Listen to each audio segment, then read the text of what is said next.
Hi, my name is Nakia Kyler. I am the Chief Engagement Equity Officer of West Michigan Partnership for Children. I am also the interim chair for Foster Care Kids Coalition. I am so excited to be with you today for National Foster Care Awareness Month. We have an amazing webinar for you to sit and listen to. So it's raining in Grand Rapids. For some of you, if it's not raining and you're taking a walk right now, we just want to thank you for joining us. Thank you for taking time out of your busy day to just connect with us, engage with us.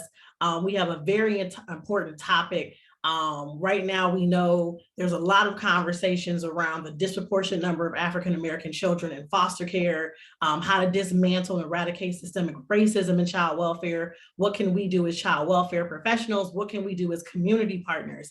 And so I am so excited that today we are going to discuss representation and why it matters in foster care. We have a great speaker. Her name is Ebonie Byndon-Fields. She is the director of West Michigan Partnership for Children. She oversees our care coordination and innovation department. And just to tell you a little bit about Ebonie, and then I'm going to go over a few housekeeping and then we'll get started. Ebonie, she has worked in child welfare for over 18 years. She has her law degree, a master's degree in social work. I mean, the woman has several degrees. She is phenomenal. And so I don't want to take too much of her bio and share because she's probably going to share it as well. And so I don't want to steal her thunder, but just know you are in for a treat. And so as you can see, we are recording. And so if you happen to miss something and step out for a second, please know you can always revisit the recording. In addition to that, we want to encourage you to invite the community, invite your team members. So if you're on a leadership team within your agency, please feel free to share and encourage them to join, because this is a really serious discussion we're going to have on why representation matters in foster care and the importance of recruiting Black and Brown families. And so I am going to now let Ebonie come in. And so take it away, Ebonie. All right, thank you so much, Nakia. Thank you everyone who is tuning in today to this webinar. As Nakia has already indicated, the title of this presentation today is Representation and Why It Matters. Give me 1 second, I do wanna get my first slide up for you all.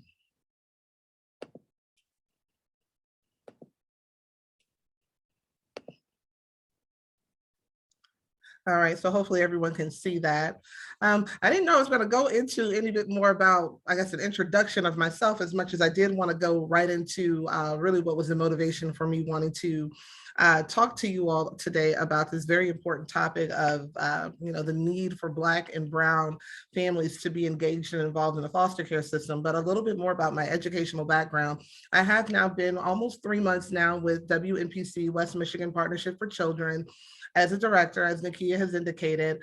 And I do have a pretty extensive educational background. I do love learning. And so my education started actually in the state of Michigan at the University of Michigan, getting my undergraduate degree. From there, went on and earned my master's in criminal justice from Xavier University in Cincinnati, Ohio. I also have a master's in social work from the University of Cincinnati. Then I decided I wanted to go into law school. And a lot of what kind of inspired me to go down that road had to do directly with experiences that I had as a caseworker in social service in the child welfare system. Ended up attending law school at Michigan State University. Taught at Wayne State University for a number of years in Michigan. And while I was there, I earned my master's of law, where I focused in on criminal justice matters, in gaining my master's of law at Wayne State University. So my educational background it varies in various ways, but at the same time, a lot of what I have earned as far as my educational credentials do overlap and intersect one another. But as far as, again, why I am here today with you all, I'm here to talk about this topic of why representation matters and why it's so important to see Black and Brown families represented for our foster youth in Kent County and basically anywhere really. Because of my own experiences, I want to kind of allude to. So I actually received my license to be a foster parent. I actually got my license back in 2020, right before the start of the pandemic. But my daughter was also born right at the start of pandemic as well. And it kind of put me on hold for wanting to utilize my license. My daughter was a preemie. She spent 3.5 months in the NICU. She came home on oxygen. And at the time, it just didn't seem appropriate for me to try to bring a foster child into my home. But I ended up letting my foster license lapse. And now I'm starting the process all over again. So even though I've already gone through the very grueling process that it takes to become a foster parent, and I unfortunately allowed that to lapse, it was still so important to me that I started the process again. And I'm now 7 of 12 classes down in my pre-service training to become relicensed as a foster parent so that I can actually bring a child into my home. And the reason why I always wanted to do that, part of it stemmed from the fact that I grew up in a home where I had the experience of having foster children, around me, as my mother was a foster parent. Because I've gone through so many educational systems and because I've worked in child welfare and know and recognize that there is a disproportionate number of Black and Brown children in the system, that was really what pushed me to wanting to become a foster parent. I want to give back in that way. I know I cannot bring every child of color into my home. I'm hoping to adopt at least one in the future, but I wanted to be a part of trying to make some progress there. And part of the reason for this presentation is to try to encourage other people to do the same. So I'm hoping that, I'm sure there might be some providers on the line who are here to kind of just gain more insight and gain more information, but I'm really hoping that a lot of the folks who have decided to join us in this dialogue today are people who may be interested in fostering. And I'm hoping that after this dialogue, I hope I'm able to pique folks' curiosity about doing that and maybe push and propel people in that direction. So without further ado, I want to move into getting things started with a video. I came across this really phenomenal young woman. Her name is Sade Daniels, who is a former foster youth herself. She did a spoken word piece that spoke to her experience as a foster child. She titled it Young, Gifted, and Black. So I want to share this spoken word piece as a way to intro into our conversation today about the importance of Black and Brown families becoming foster parents. So give me 1 second as we transition.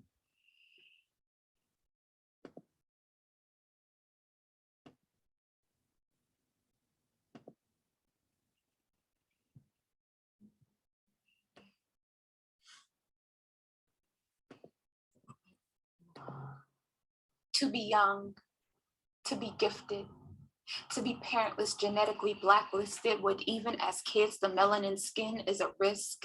How much value do we extend towards their adolescent existence? As a whole, in this state, they're no more than 10%. How are Black kids close to double that within the system? How did we get here? And these ain't new stats explored historically. The Black community has been an overrepresented minority. Yet we're too weary to report on how disproportions distort realities and lends itself into bias. But since no one wants to be perceived as racist, we pretend we all have the Midas that will save every child the same, regardless of race, color, or ethnicity, failing to see that race is a large part of our children's identity. It's part of who they are, how they live, and most definitely how they'll be treated in this world. The children and families we serve can't afford to exist as colorblindly as we in our policy sometimes do. Black kids are the least likely to be reunified, yet nationally last pick for adoption. Connections to culture stopped, and for some reason, congregate care seems to be a more common and popular option for them, more than any other demographic. How is that possible? When did the crossover shift from shaken defenders to kids getting returned descendants from child welfare to juvenile justice back to child welfare until the cycle fails to cease? And considering the harm done by law enforcement on my community, why are we still calling the police on them? Intentionality loop. The truth is these kids and families not fall in those cracks. We push them through it. And then we're appalled and confused when their actions match what we ensued. When the way they see the world matches the way the world treats them, and in consequence, we cut the roots right from beneath them. They get no innocence, nor are they extended the benefit of doubt. Even during a pandemic, systems see their skin color before they ever open their mouths. We are complicit in creating this reality. Then we punish them for living it out.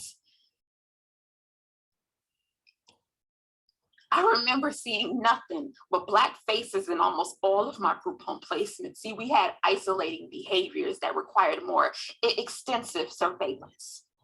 Our young mistakes would always be explicitly tied to our fate.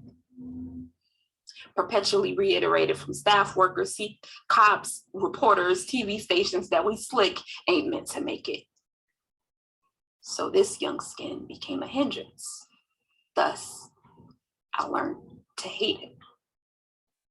This was clearest to me while in dependency. Foster care ain't really child friendly for anybody just yet. We working on it. But it's historically scaled levels of detriment for African Americans. And to the girls, edges slick but edge to the back. Now, is it still Black girl magic when we laid out in caskets or trafficked across the atlas and the community barely gasps? So I have to ask, do y'all see us as human, or are we still considered fractions? It's 3/5, right? And all the love to those sitting in the margins with intersecting identities as we struggle to see all of who they are. We see our LGBTQ plus kin being discarded the hardest. We standing for you regardless, affirming all kinds of Black lives is the target here. And that's the beauty of these hues. While often misconstrued, even with bruises comes the ancestor ability to self-soothe and continue to move. These Black girls are magnificent. And oh, how it feels to be young, Black, and gifted with a ruptured lineage, but still part of the kindred.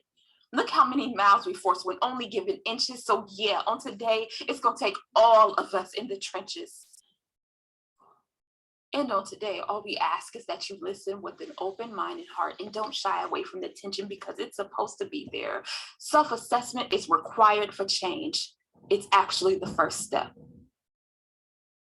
Today and beyond, our intentions must match our actions. We're looking at our praxis and reflecting on anti-Blackness, the ways that we've all channeled it and how we dismantle it. We're staying steadfast to our commitment to the collective safety and well-being of all children. But on today, I am explicitly talking about the Black ones because they are young and they are gifted. Afrocentric are cultures on their wish list because they are young. And they are gifted not despite being Black, but because they are Black.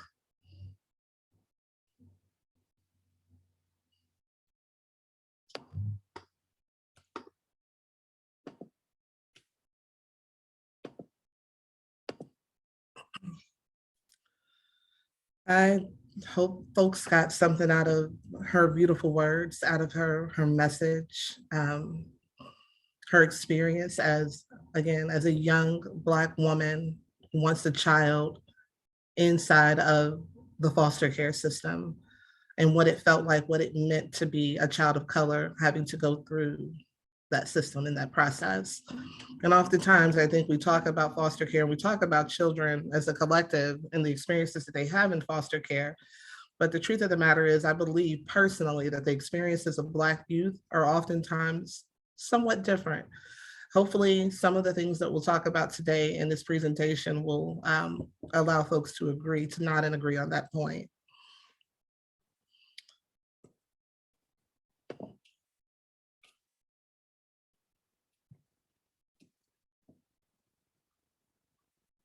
So I always like to begin my presentations with a quote.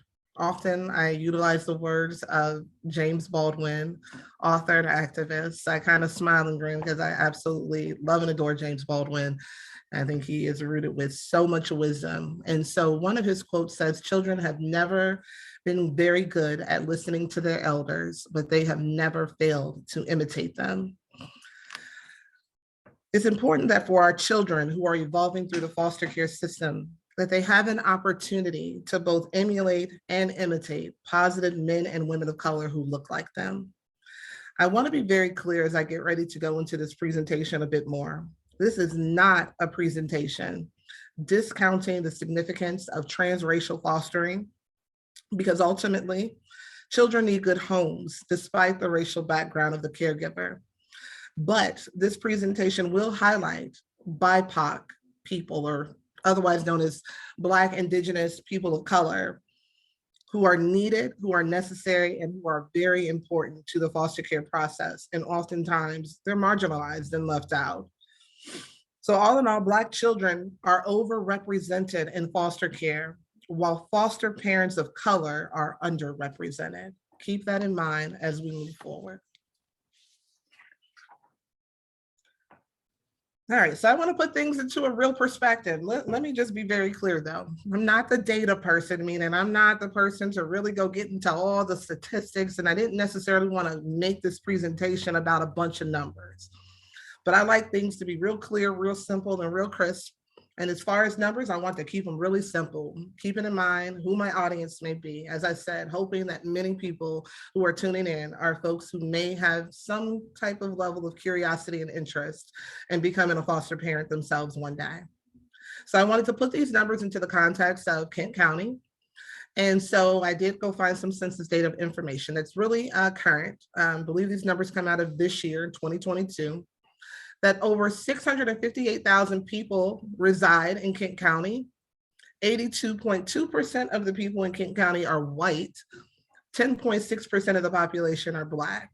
Now, I want these numbers to sink in because it is something to keep in mind as we think particularly about the need and the necessity of foster parents of color in Kent County, that 82% of the people in this county are white. 10.6% are Black, meaning there's also another smaller percent of other people of color in Kent County. But there's no debate that Kent County is a predominantly white space. That majority of its residents are the majority population, while a tiny percentage of its residents are Black citizens and other people of color. In 2019, there were 8.2 times more white residents in Kent County than in any other race or ethnicity. Now, I want you all to keep these numbers in mind as this conversation transitions into addressing the racial disparities when considering the number of children in Kent County who are Black or brown in the foster care system. Fact, there's a disproportionate number of Black children who enter foster care in Kent County, Michigan than any other racial group. Majority of the youth who are in Kent County foster care are children of color, or I should say are disproportionately children of color. So this is where the dialogue has to shift. It is where the discussion has to begin to be about how to address the fact that so many children in the foster care system are children of color. There's no undervaluing the need for more Black and brown foster parents. Bottom line, we need more of you. For those of you who might be tuning in who have an interest. In 2020, only 12% of foster homes in Kent County identified as Black or African American. Again, not the numbers lady to go to, but just to give you a little bit of information as far as numbers that I think are kind of great to keep in mind going through this conversation. From a national data standpoint, in 2018, Black children represented 14% of the total child population, but 23% of all kids in foster care. This is what we're talking about when we're talking about the disproportionality of children of color in care. In Kent County, Black children were 2.6 times overrepresented in the foster care system in 2021. And while 31% of Michigan's children are people of color, they make up over half of its foster care population. I hope that you all can see that this is definitely a problem. It is something that needs to be addressed. It's something that needs to be fixed.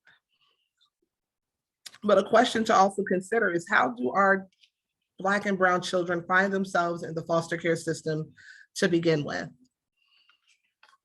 I like to use something that I've learned along my educational journey, is thinking about the book bag. thinking about the fact that a lot of children who come into foster care, they carry a book bag. They carry this weight on their back every single day of all of the trauma that they've had to endure that brought them into the system. Some of that trauma looks like racial trauma, neglect, domestic violence, physical abuse, mental health, substance abuse, sexual abuse, and homelessness.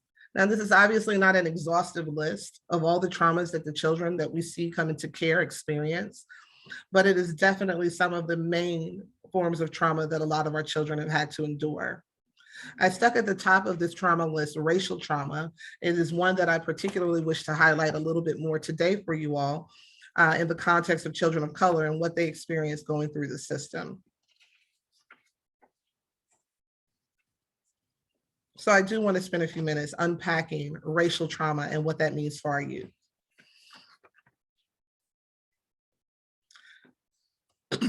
So what is racial trauma? Racial trauma or race-based trauma refers to mental and emotional injury caused by encounters with racial bias and ethnic discrimination, racism, and hate crimes. One thing to also keep in mind when we think about racial trauma is it doesn't have to necessarily be something that that child or that a person of color has personally endured.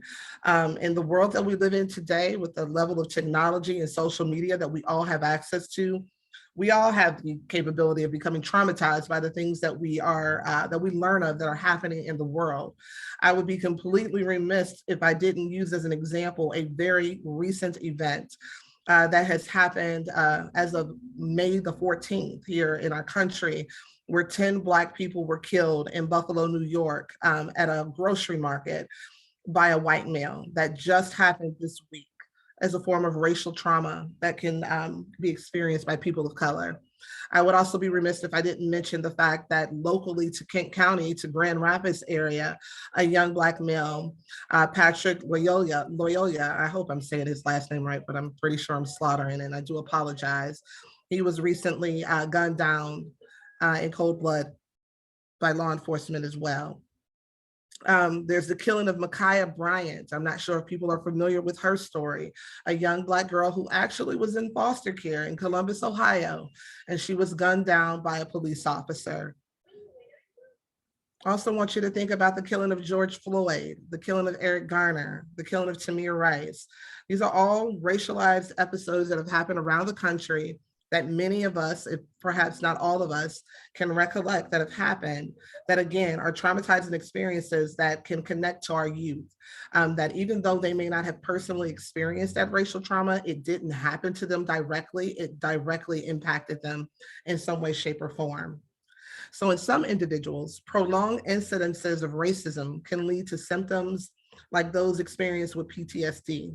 This can look like depression, anger, recurring thoughts of the event, physical reactions, hypervigilance, low self-esteem, and mentally distancing from the traumatic event.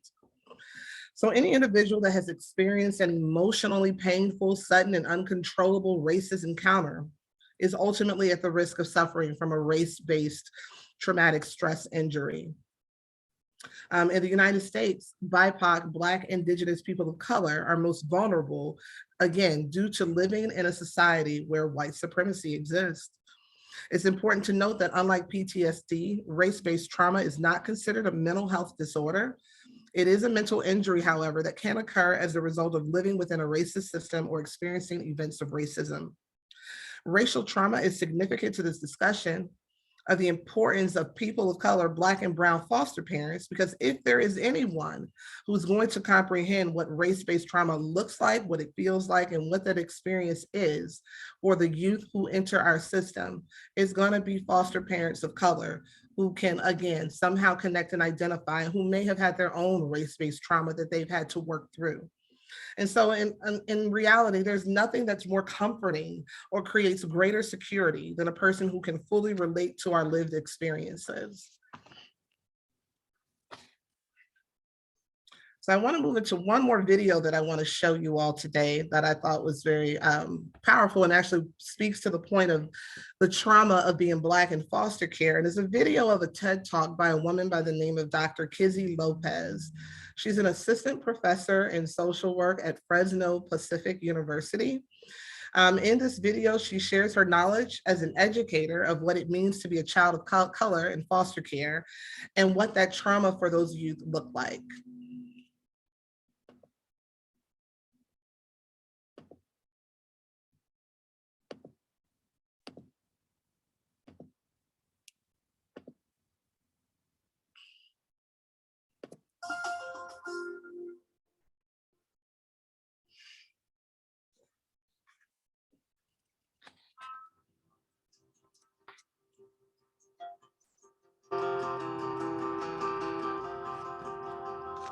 Often I'm asked, what are you?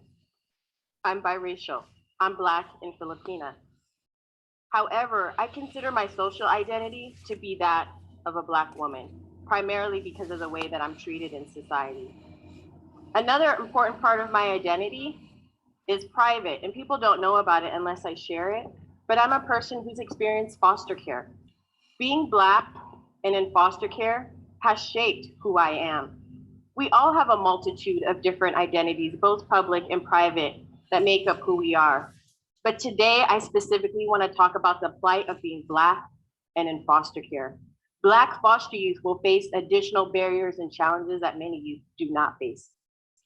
In 2016, there were over 436,000 children in the foster care system.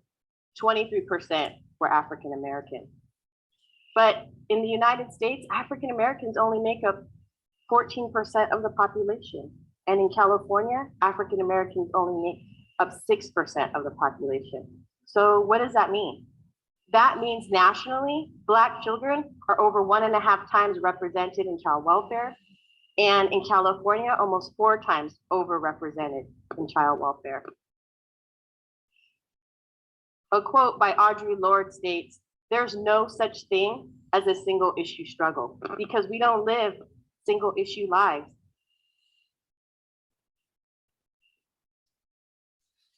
As a very young child, one of my first memories are that of abuse. I remember being cursed at, called awful names, names I won't even repeat. I remember being spit on like I was garbage, having my hair pulled, beat with multiple objects, one of them a lead pipe. And that was by my peers at school. The racial trauma I experienced was compounded by the trauma that I experienced at home.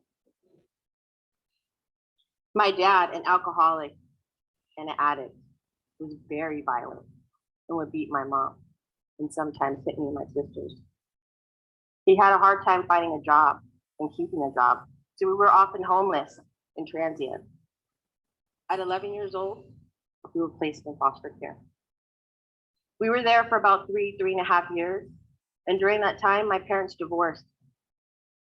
They did work hard to their credit to try to get us back, and at 14, me and my sisters were reunified with my dad. That's just a little bit of my story, and you can see that it's layered with trauma, like many young people in foster care. A study called Adverse Childhood Experiences examined the long-term health effects of childhood trauma. Those who were physically, sexually, or verbally abused, they examined those adults who experienced parents who had parents that were incarcerated, had mental health issues, or struggled with substance abuse. They asked adults if they had witnessed domestic violence when they were children, or as children if they were separated from their parents through divorce or other means. Those who experienced 4 of these traumas were 2.5 times more likely to have heart disease as adults, 4.5 times more likely to have mental health disorders, and 12 times more likely to try to attempt suicide. These experiences that I would have with racism and trauma would impact the decision I would make at 15 years old. 1 year after being reunified with my dad, we started drinking and doing drugs again. And this time became much more violent with me and my sisters.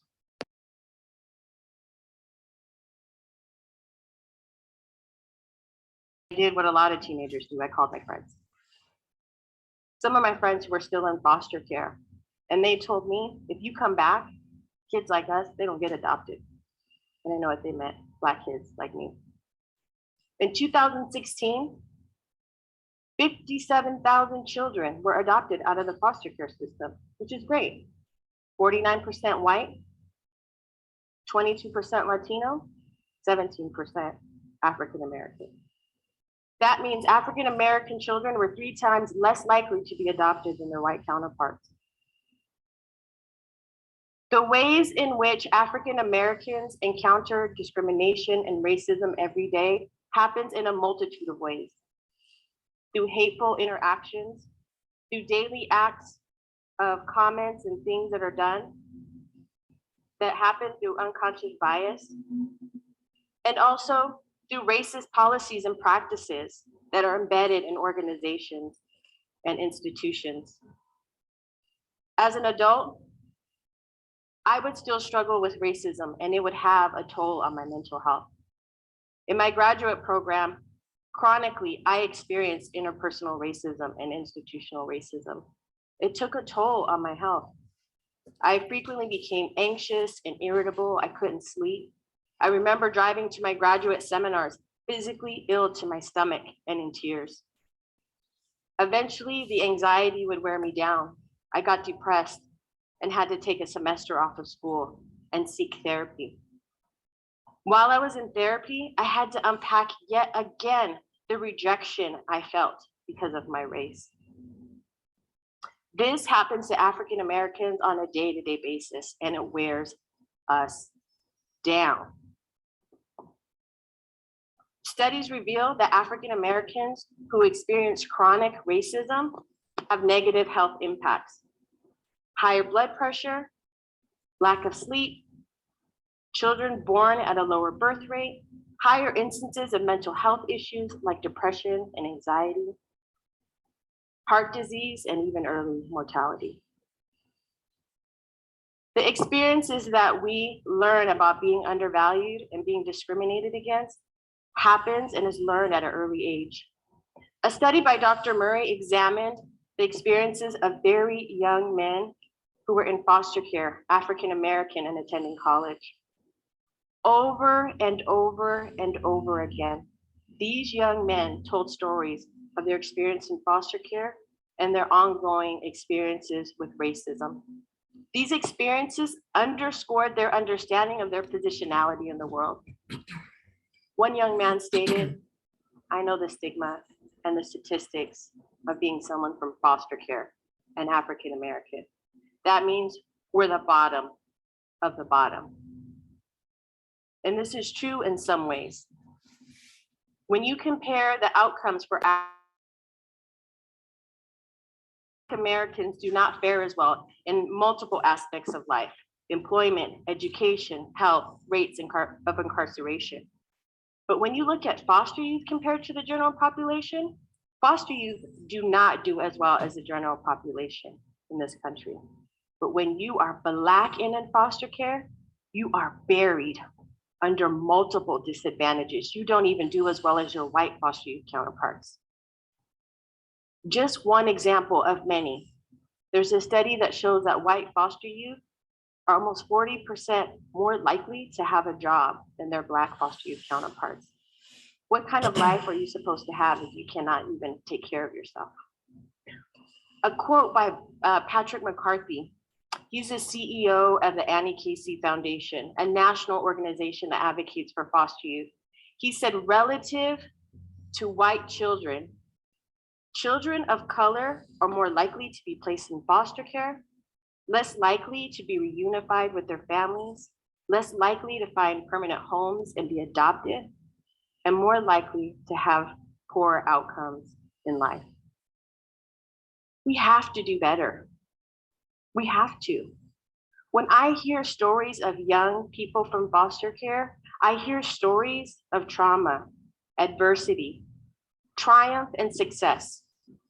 I rarely hear stories from Black foster youth, stories that would be similar, but layered with racial trauma.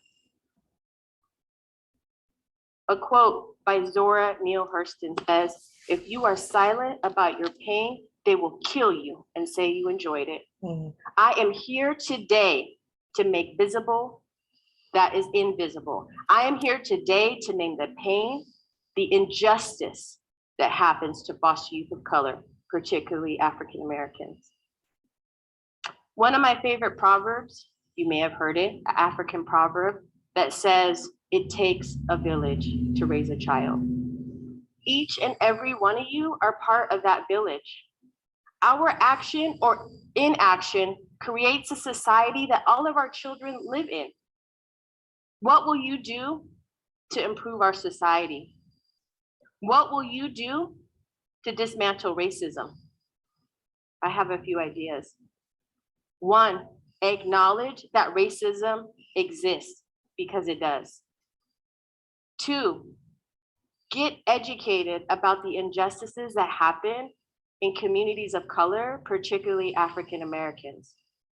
Three, educate those in your circle and in your communities. Four, challenge and check your own unconscious bias. Last, be engaged, be active in participating in policies and practices that dismantle structural racism. I believe we can do better. We have to do better. The lives of African American foster youth depend on it. Thank you.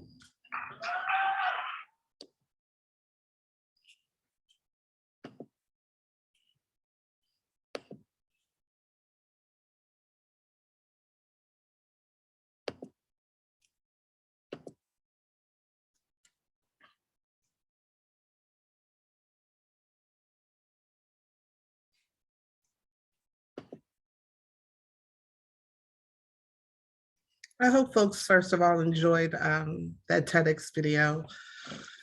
I want to go back to one of the statistics that Dr. Lopez spoke of in her presentation.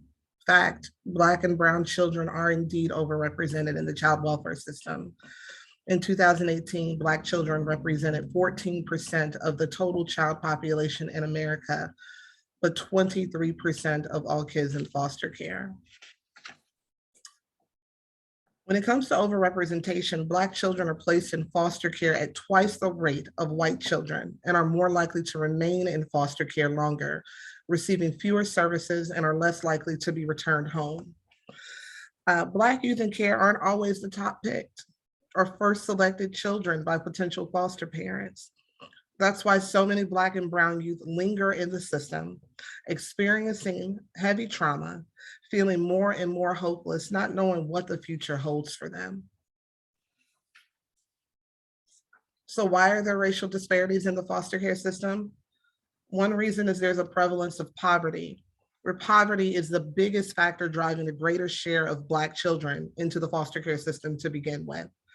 An estimated 20.8% of African-American families lived below the poverty line in 2018, compared to 8.1% of white families.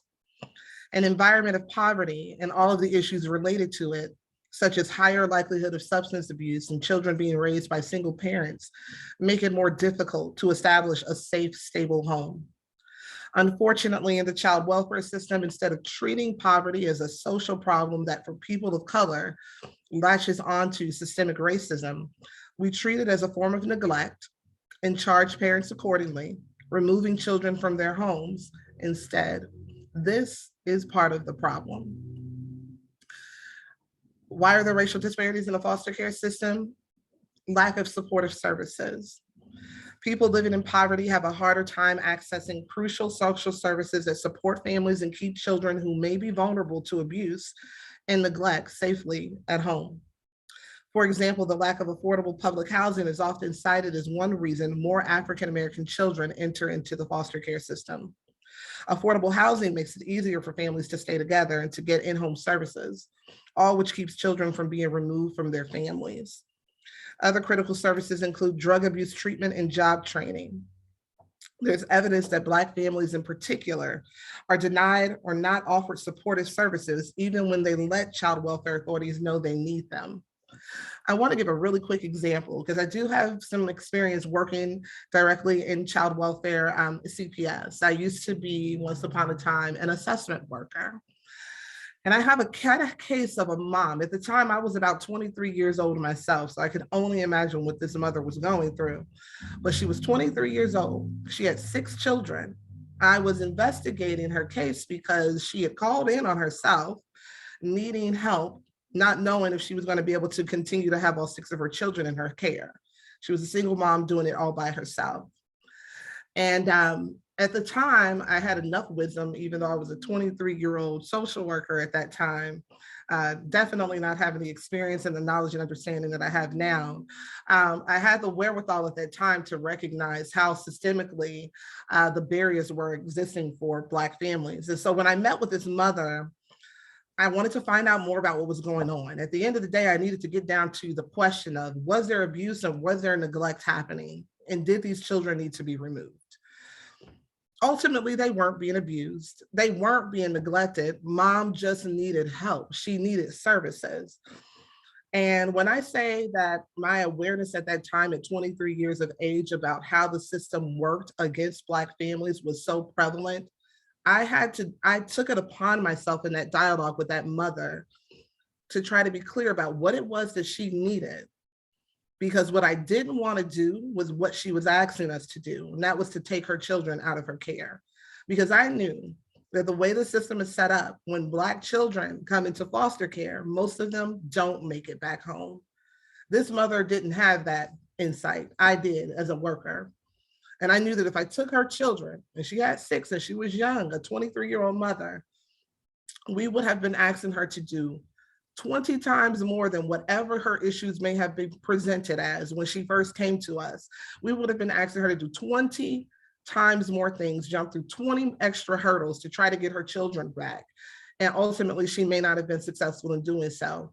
And her children would have statistically come a part of the system and ultimately never returned to her. So that was a situation where this mother needed assistance. She needed help. She didn't need her children removed. She didn't need her children to ultimately drown in the system, potentially becoming foster children who lingered on and on, who never found their way back to their mother or who never found their way into a family and gained any type of permanency. These are the things that are constantly egging at my mind. Those are the things that are constantly in the forefront plaguing me, again, as a woman of color working in this system, but also thinking about these families of color who come through our system and the needs that they have. So why are there racial disparities in foster care? Racial discrimination within the system. Finding appropriate adoptive homes for Black children is more challenging than any other racial group. First, there are relatively fewer African-American families willing to adopt. And I blame that issue surrounding recruitment of Black families, not merely on there being a lack of interest by people of color. I started this conversation by mentioning that I am currently trying to get relicensed myself. I've completed 7 of 12 pre-service training classes. In every single one of those classes, and I'm not kidding you all, there has been a tiny discussion, if that, about anything related to diversity, cultural competency, racialized trauma, or even just an acknowledgement of the disproportionate overrepresentation of youth of color in care. At the end of every single one of those trainings, I fill out a survey, and that is my gripe with the training every single time. That's a problem. We're over halfway through pre-service training. We're bringing people together to learn about foster care, to want people to become foster parents, but we're not talking about the children who make up the majority of those in care. We're not talking about the things that potential foster parents may face when trying to consider bringing these children into their homes, which is part of the reason why I believe also why when we have these children in the system, many of them don't fare well in placements. We're not talking about the issues that we really need to be discussing when we're at that table. But there's also evidence of racial bias in how families decide which children to even adopt. Additionally, families' distrust of the child welfare system can contribute to more Black children entering foster care. African-American families' distrust of the child welfare system stems from their perception that the system is unresponsive to their needs and racially biased against them. Child welfare officials and researchers have said that many African Americans in poor communities perceive child welfare caseworkers as more intent on separating Black parents from their children than on working within their communities to address child safety issues and keeping these children with their family unit. That brings me back to my point about the 23-year-old woman with the 6 children. I always say that perception is reality, and this is a reality for men and women of color when it comes to child welfare.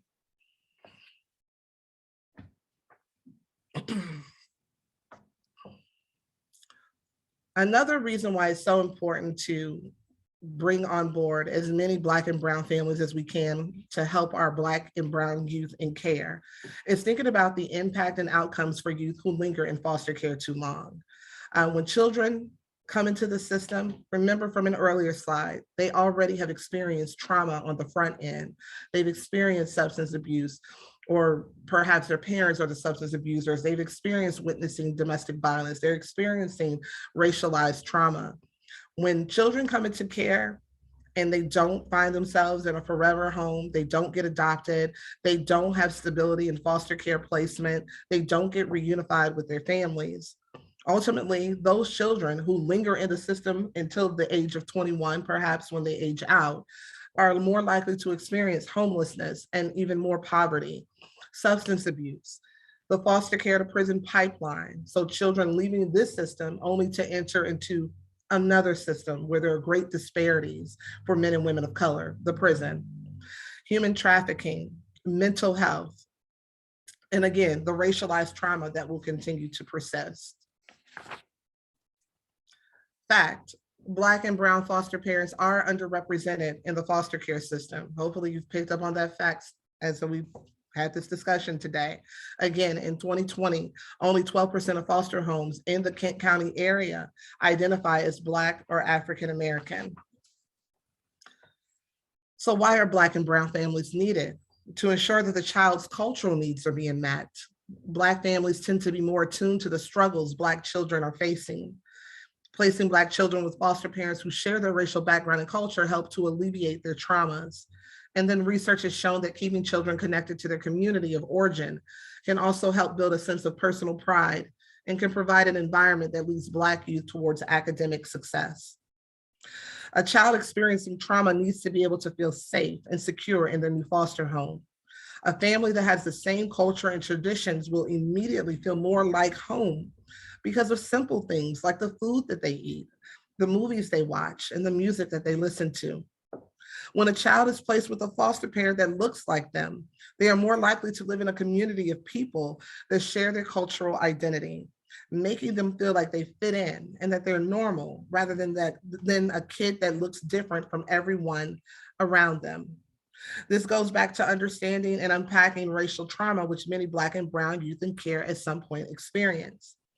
It's a tragic thing in our society that children of color have to learn specific ways to behave and not behave in order to survive in our society. Foster parents of color are better equipped to have these conversations because they have learned the same things from their parents and oftentimes have also had those same shared lived experiences. So how do we recruit more foster parents of color? Well, that's part of the reason for the dialogue that we're having here today.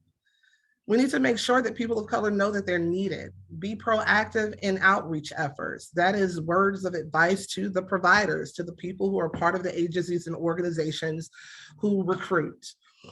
We need to omit biases from the licensing process. And for those who wish to be allies or who consider themselves already as allies, we need to be supporting people of color in this process, both on an individual basis, but also at a larger level, advocating and rooting out any policies and processes that contribute to inequality.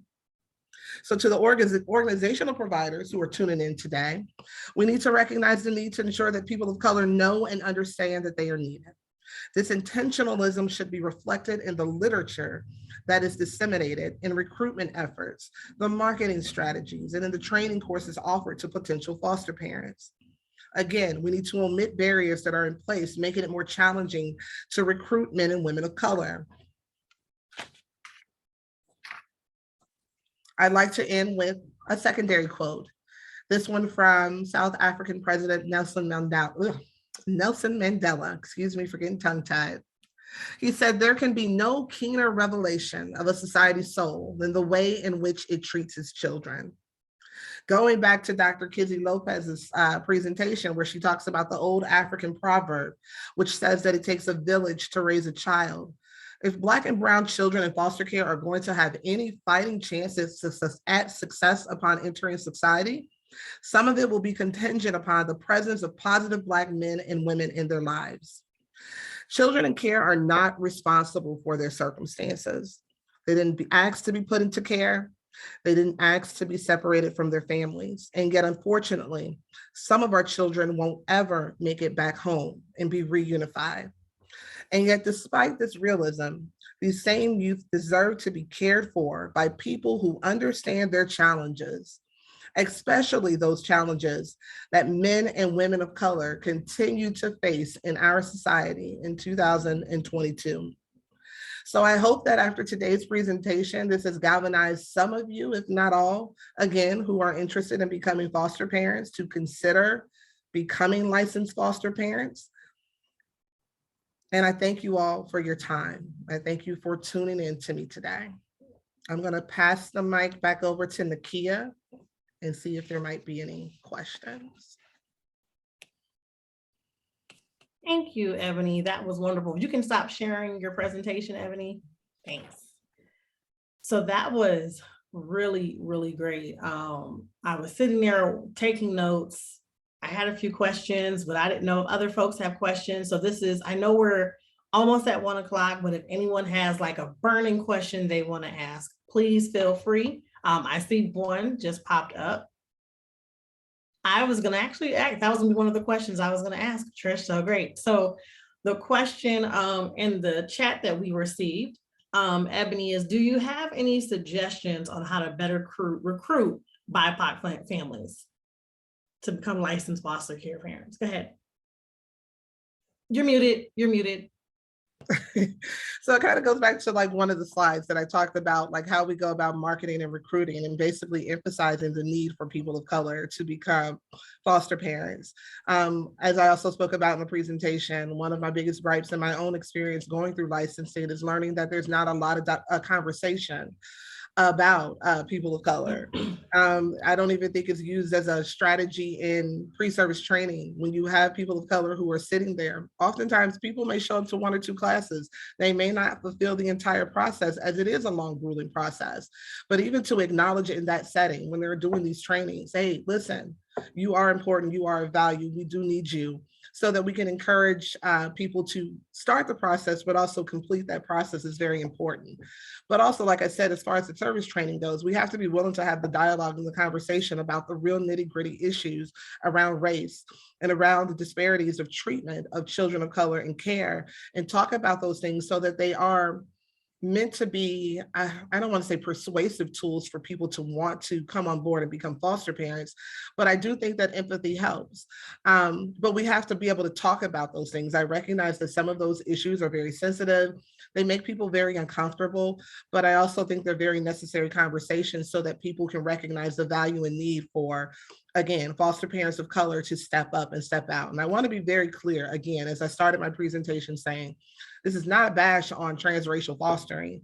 This is not to say that people who are not folks of color should not foster children of color, but this is only to emphasize and recognize that most of the children in foster care disproportionately are children of color, and there needs to be a balanced representation of potential parents, foster parents, if you will, who take on the task of assisting and aiding those children, because that is so important for the ultimate growth and development of those children while they're in that system and even when they matriculate out of that system. Thank you, Ebonie. And I want to add something regarding recruitment. I also want to encourage, and she kind of touched on this earlier, her statement was letting them know they're needed. And so I just wanted to encourage that in order to let people know they're needed is when you have a relationship with them. And so marketing is great, social media is great, but really being active in the BIPOC African-American community, Black and Brown communities, right? That's how you build those relationships and build trust to recruit more families. And so marketing is always a wonderful tool, but she made a very key point. And so I just want to circle back to that because you said it earlier, letting them know. And the best way to let them know is through a conversation. Mhm. So if you're not talking to the Black and brown community, if you're just sharing things on social media or you're assuming they're going to read it, that doesn't, right? So I just wanted to throw that out there, and we have another question and then we will wrap up. How do you recommend transracial foster or adoptive parents best support the youth in their home? Great question. Become educated, right? Take the time to actually understand the cultural differences that I think are going to be prevalent and present when you bring children of color into your space. I think it's important to be intentional about that, to want to recognize that there are those differences. Even if it means I was just at a training yesterday, actually, and the trainer, a white woman who actually has adopted 4 Black children, she spoke about how her children, her 4 boys attended primarily white schools. And in that atmosphere, in the classroom, for example, there was not a lot of literature that represented these boys, that represented their culture, their background. But she was very intentional, for example, to bring that to the attention of the teachers in the school. She even took it upon herself to bring books into the classroom that represented the boys in her home. So she was willing to have those dialogues, but she also takes it a step further. She talked about how she would engage in online groups to gain knowledge and to gain understanding about how to address the cultural differences. She talked a lot about how she was very culturally aware for herself of how her home was even organized, and making sure that she created a safe and secure space for her boys that kind of gave some representation, again, of their culture and their background in the home. So it's being intentional, being aware, and taking those extra steps and efforts to create an atmosphere for the children, if they're going to be in your home, to help them understand, hey, listen, you're safe here, but also acknowledging and valuing their culture and their background and what represents them. Thank you, Ebonie. We did have one more question, but unfortunately we ran out of time because we wrap up at 1 p.m. And so thank you. So I will see if we can answer it and send the answer out to all the guests. And so thank you, Ebonie, so much for your presentation today. I'm just going to do a quick close. And so thank you again for everyone attending. We did record the training. This will be available on our website. So we encourage you to share it with individuals, with your team members, with the community as well. But also we do have other trainings coming up this month. And so Foster Care Kids has a workshop next Wednesday discussing the realities of foster care. You don't want to miss that. And so if you know of anyone who's interested in becoming a foster parent, please have them attend the workshop. In addition to that, we have one on Sunday, May 22nd. And that is our Stand for Teens panel. That is in person at Wyoming Public School in their cafeteria. That is free as well. So please invite people. We want to show the importance of fostering teens and youth. And so with that, thank you so much for coming. We hope you had a wonderful time. We appreciate all your questions and your engagement. Have a wonderful day.